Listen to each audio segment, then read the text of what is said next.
Hai semua sahabat-sahabat saya, pada saat hari ini kita bersyukur kepada Tuhan. Satu firman Tuhan yang akan membuat kita semakin mengerti tentang makna Paskah yang sesungguhnya. Bagaimana kuasanya membangkitkan.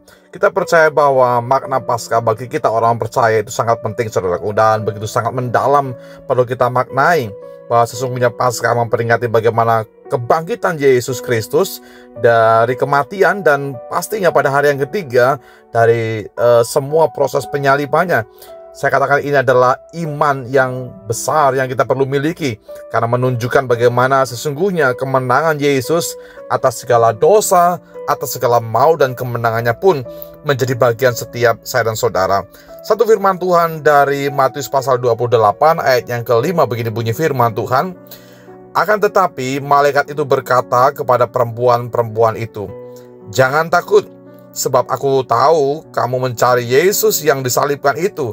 Ia tidak ada di sini, sebab ia telah bangkit sama seperti yang telah dikatakannya." Amin buat firman Tuhan. Sahabat-sahabat saya, firman Tuhan berkata bahwa sesungguhnya Yesus, dia bangkit dari maut dan menjadi sebuah kemenangan besar bagi kita. Dan satu hal yang perlu kita mengerti bahwa makna Paskah bagi kita orang-orang yang percaya adalah bagaimana kemenangan atas dosa dan juga kemenangan atas kematian, saudaraku. Bagaimana kuasa kebangkitan Yesus menunjukkan bahwa kuasa dosa dan kematian telah dikalahkan. Saya percaya kemenangan Tuhan juga menjadi kemenangan setiap kita. Ini memberi sebuah harapan yang baru bagi kita, bahwa kita orang berdosa mendapatkan pengampunan dari Tuhan.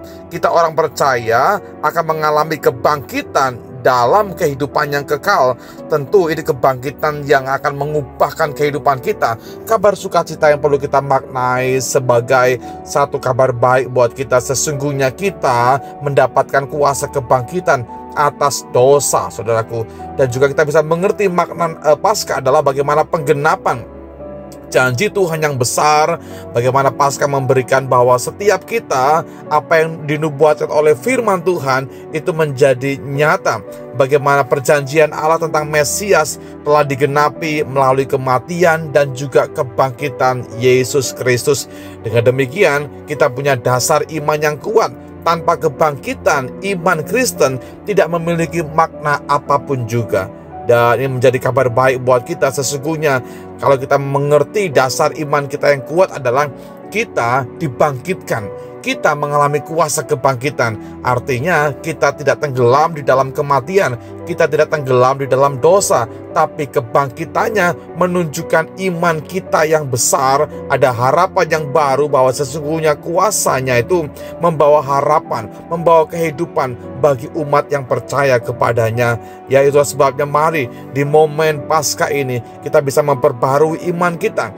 Kita bisa memperkuat kembali hubungan kita dengan Tuhan, dan juga bagaimana kehidupan kita tinggal di dalam kasih karunia Tuhan, responi panggilan Tuhan untuk mendapatkan kehidupan yang baru. Kita percaya kuasa kebangkitan Yesus Kristus, orang yang dipanggil olehnya mendapatkan terang. Kita dan meninggalkan dosa, dan kita menjadi saksi kasih yang besar kepada dunia, saudaraku. Kalau kita mau mengerti lebih dalam lagi, masuklah kita di dalam karya Tuhan, masuklah kita di dalam rancangan Tuhan, karena Paskah memberi harapan yang baru kepada kita.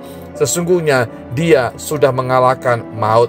Dalam 1 Korintus pasal 15 ayat yang ketiga berkata, "Sebab yang sangat penting telah kusampaikan kepadamu, yaitu apa yang telah kuterima sendiri, ialah bahwa Kristus telah mati karena dosa-dosa kita, sesuai dengan kitab suci, bahwa Ia telah dikuburkan, dan bahwa Ia telah dibangkitkan pada hari yang ketiga, sesuai dengan kitab suci." Luar biasa ini firman Tuhan.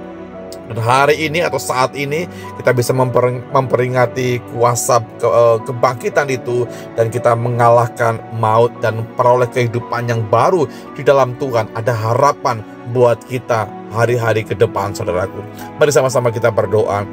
Terima kasih Bapa dalam sorga, buat kuasa kebangkitan-Mu, kami tidak tenggelam dalam dosa. Kami bukan menjadi orang yang kalah, tapi kami menjadi umat ketebusan dan memperoleh kemenangan yang besar di dalam Tuhan. Sesungguhnya Engkau sudah mengalahkan maut, Engkau sudah mengalahkan dosa, dan itu juga menjadi kemenangan kami, orang-orang yang beriman, orang-orang yang percaya tetap kepada Engkau ya Tuhan. Tetap kuatkan hati dan kehidupan kami, supaya kami tetap percaya, beriman mengenai kuasa kebangkitan-Mu, sehingga kami tidak tenggelam dalam dosa, kami tidak tenggelam dalam kehidupan yang kelam, tapi kami mendapatkan kehidupan yang baru. Ada harapan yang baru yang Tuhan siapkan bagi setiap kami. Terima kasih Tuhan Yesus, kami bersyukur buat kasih-Mu yang besar, tanda cinta-Mu yang besar buat kami semua. Di dalam berkat nama Yesus Tuhan, kami sudah berdoa dan bersyukur. Amin.